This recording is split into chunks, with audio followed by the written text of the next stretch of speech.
Since the Cleveland Browns traded for Deshaun Watson in 2022, his tenure with the team has been plagued by controversy, bad play, injuries, and overall negative media coverage. As a result of this, it has many fans wondering, is this the worst contract in NFL history? Hey guys, welcome back to my channel, or if you are new here, then please do me a favour and hit that subscribe button. The worst contract in NFL history? Well, today, in part 2 of my conversation with NFL salary cap expert Jack Duffin, we're talking about Deshaun Watson's contract. Is it the Alcatraz that the media makes it out to be? And what does moving on from Watson look like? Great insight from Jack, as always. I will link his socials in the description, so if you haven't already, then make sure you go and give him a follow. But without further ado, this is mine and Jack Duffin's conversation about Deshaun Watson's contract. I don't want to waste any of the time that I have with you today, mate, so I'm going to jump straight into things. Start it off with not so controversial, maybe, shall we say, or maybe very controversial. Deshaun Watson, I'm sure you're under the same impression as me that the experiment is over. He's probably never going to play for the Browns again. So inevitably, you know, the negative discourse surrounding his contract is pretty loud at the moment within kind of the Browns community. So the first question I want to ask you is, what do you think moving on from Watson's contract actually looks like in practicality? And, you know, what are the steps that you think the Browns will take between now and when Deshaun Watson is no longer a member of the team? Yeah, so what I expect to happen this year, obviously there's a caveat to all this of, did he re-injure himself doing something stupid? There is no answer to that at the moment. If he did, they can void off the final 92 million and we save ourselves a whole lot of headache, which 92 million because he's due 46 million for the 2025 season and 46 million for the 2026 season. So that's what he's effectively due money-wise in terms of cash. So if he's done something stupid, they've got proof of that, they can just void that off. And that's not uncommon. There was and it can be as simple as players working out away from the facility. If they're doing something they shouldn't be doing, they can have that money voided. So it's just a brutal part of the NFL. It's just standard across any contract. So it wouldn't be uncommon if they pulled the plug. Work on the basis that's not the case. He's still going to be under contract for 2 more years. I don't expect to see him at all for next season. He'll probably, whether it's the NFI list, well, it's probably not unless he's done something stupid. So he'll just go straight onto the PUP list, followed by the injured reserve once the season starts. He can just rest and rehab. And even if he was able to come back mid-season, it's not in his best interest. Rest up, recover, put yourselves in the best possible position. Then when we get to 2026, I have no issue with him trying to compete to be the backup. Because lots of people this offseason are really excited about Justin Fields. If we look at Deshaun Watson and Justin Fields and all of their key passing metrics over the last 3 years, every single season he is basically Justin Fields but runs around a little less. So if you think Justin Fields is capable of being a bridge quarterback this season and teams should be considering him, you naturally believe Deshaun Watson is a backup quality quarterback. So anyone that's telling you they like Justin Fields and they don't like Deshaun Watson needs to just go and watch both quarterbacks again, because yes, you can say he's not a starting level quarterback, and I think everyone's happy with that with Watson. He still has value as a backup quarterback. So if he decides actually that maybe they draft someone that is the answer this offseason, if he's ended up as a year as the backup, I'm not that upset. He can do a job there. And look, if someone goes down, he gets a shot and he plays well in 1-2 games, he can turn that into maybe a backup job in Atlanta in 2027. But he's effectively going to be on the roster for the 2025-2026 season. And then 2027, they'll post-June 1st cut him on the first day of the league year. And they're going to split that dead cap over, what would that be, the 2027 and 2028 year. But that's all been agreed. It's all set. And it's just a matter of process now. The only question is just around insurance money, which is not very transparent. We don't know the full details.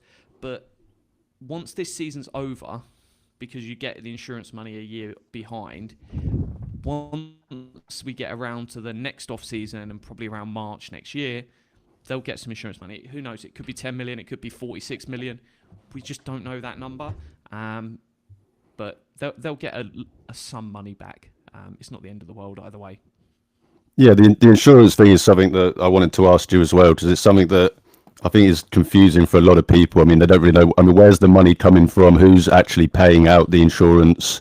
I think it's something that, I mean, I myself struggle to quite understand how it all works. So do you actually know how that all works and where it comes, kind of who pays it and stuff? Yeah, so we know some of the process. So Jimmy Haslam, on the team, effectively pays cash to an insurance broker that says, I'm going to pay X amount and we're going to protect X amount of this player's cash effectively from this season. So that's paid for out the owner. Doesn't count on the salary cap. So you can pay as much insurance money as you want, take out as many insurance premiums. You've got to sign them into the players' contracts, but players have no issue, makes no difference to them. If that player then misses enough time, it's usually at least 6 games in a season for it to start paying back insurance, then you will get that money as a salary cap credit the following year. So DESHAUN Watson, he missed more than 6 games. There's some insurance stuff around there for the 2024 season. So in March, they'll get some form of cap credit. But what that's doing is effectively the team get given the cash back and then they just offset it with DESHAUN, so they gain a bit of cap space. In terms of DESHAUN still gets his money, the team gets some cash, but it just saves that bit of salary cap space. People have said, oh, well, the rich teams are able to take out lots of insurance and the poor teams can't. Will the league ban this?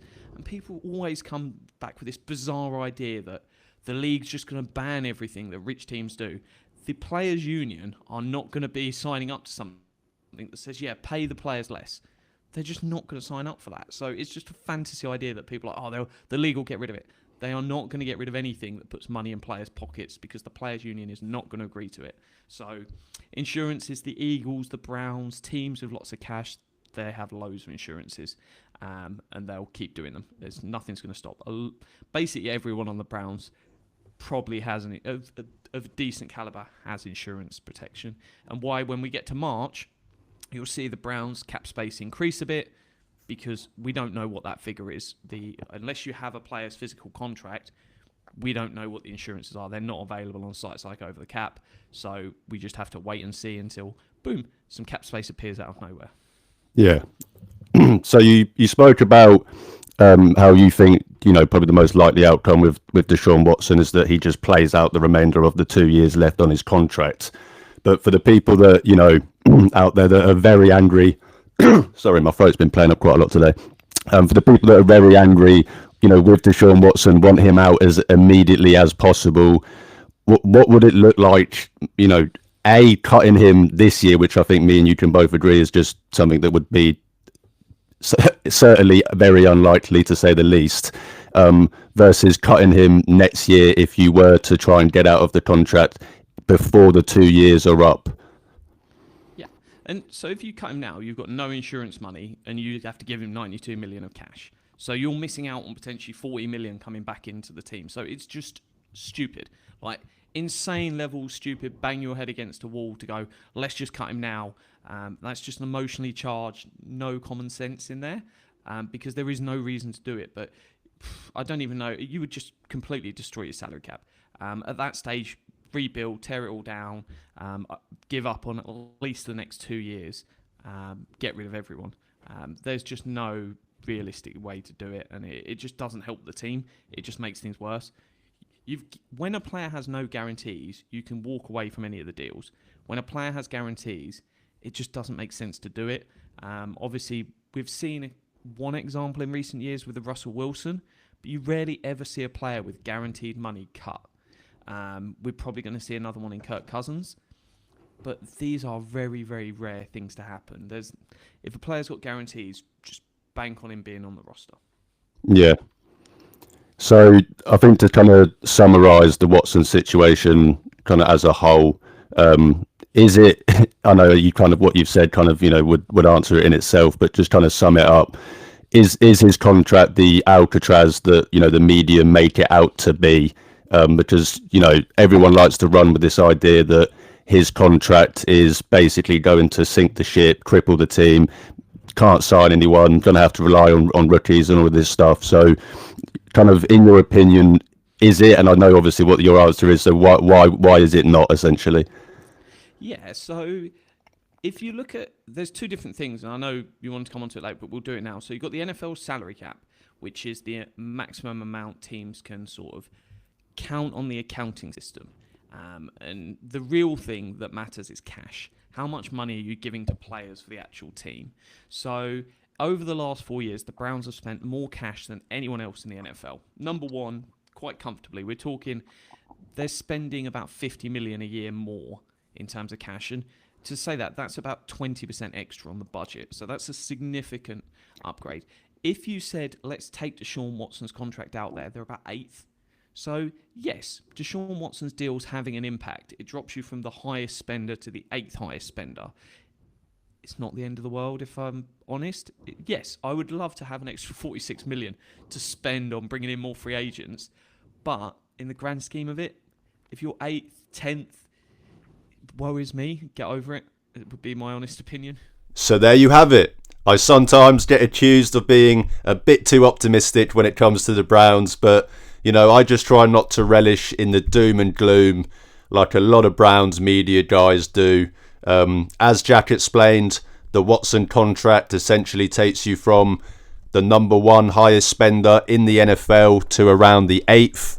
Of course, you'd absolutely love that extra $46 million to spend on the rest of the roster. But, you know, I don't think only being able to spend the 8th highest amount is the Alcatraz and complete utter disaster that a lot of people have made it out to be. I've consistently held the position that the Browns can work around the failed, you know, $230 million experiment as long as they do it correctly, and, you know, that it's how I will judge this regime. We can talk all day about whether or not they should have made the trade, and hindsight is certainly 2020. But they did take a swing at the most important position in sports. I'm never going to blame them for that in a strictly on-the-field sense. It's always been about how they navigate out of this if it failed. You know, this is also why I don't think the Browns will fire Andrew Berry, because for all of his faults, and there are a few, his system of how he manages the salary cap and, you know, uses Jimmy Haslam's insane amounts of cash to the team's advantage is what makes Deshaun Watson's contract, you know, not be the devastating financial mess that it could be. Let's say if you had a less incompetent GM in terms of mathematics and accounting, shall we say. You know, Watson is going to spend the entire 2025 season on IR, and as Jack explained, the Browns will receive salary cap relief through insurance because of that. Again, yes, it sucks to be paying a guy $46 million in cash to sit at home all year. But first and foremost, that's not my money. It's Jimmy Haslam's money. And secondly, as mentioned earlier, you know, the difference between being the number one highest spender in the NFL to being the 8th isn't exactly being in a financial black hole. You know, the Browns will have money to spend on the roster this offseason, and they will spend money on the roster. It was interesting to see Jack say that he'd be happy with letting Watson compete for a backup role in 2026 and, you know, potentially spending the last year of his deal on the roster. I think most fans want Watson gone as soon as possible, myself included. But, you know, as we also mentioned earlier, cutting Watson now is just malpractice. You'll be worse off financially than if he was just getting paid to sit at home, and you know, you'd be giving up all of the potential salary cap insurances as well. Not to mention the wild chance, you know, of it being proven that Watson retore his Achilles because he violated his contract, which would of course void all of the guaranteed money left on his deal. It's just not a remotely feasible idea. They are stuck with him for at least one more year. That was a bar. But, you know, I could see a route where they restructure his contract and designate him for a post-June cut in 2026 just to get him off the roster a year earlier. You know, you could split the remaining money over the next few years, and with the salary cap going up, still remain one of the highest spenders despite of the dead cap.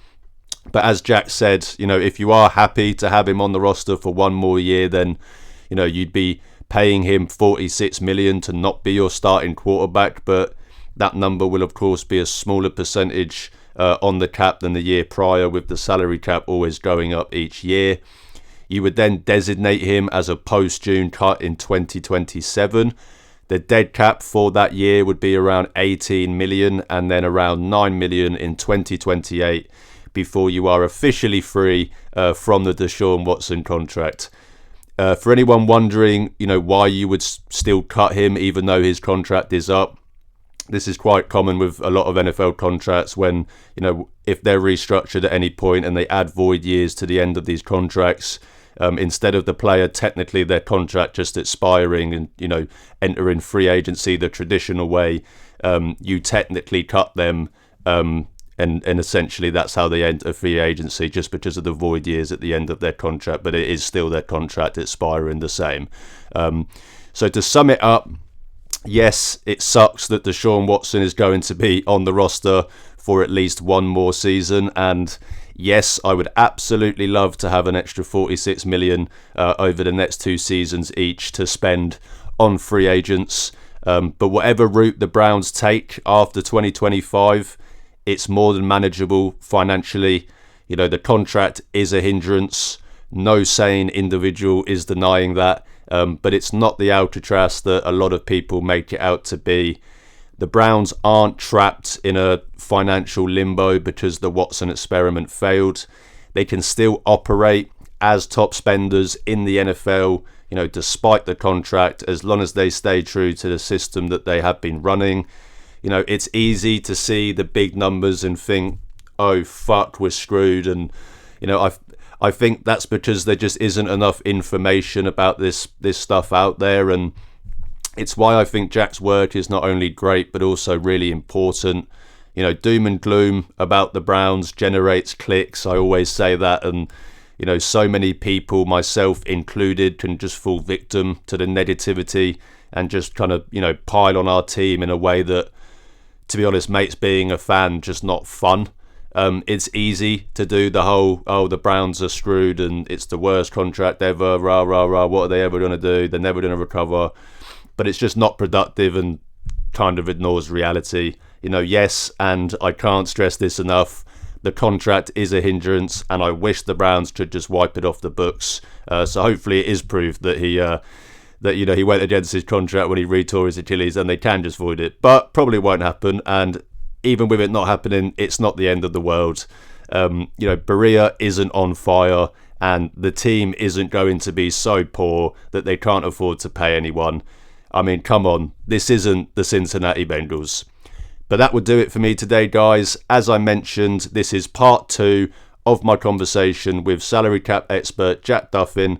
I will be releasing part 3, which is on the Browns' overall salary cap outlook, next week as well. And also we'll be releasing the full uninterrupted interview with Jack next week as well. If you enjoy my content, then please drop this video a like, hit the subscribe button. It's free and it really helps out my channel. You can also check the links in the description to see where you can interact and connect with me on social media. I'm trying to build a community of Cleveland Browns fans, and as I always say, even if I only get to talk to one fan a day, I'm happy because I'm talking Browns football with the best fan base in the world. Have an amazing weekend, have an amazing week, but most importantly, go Browns.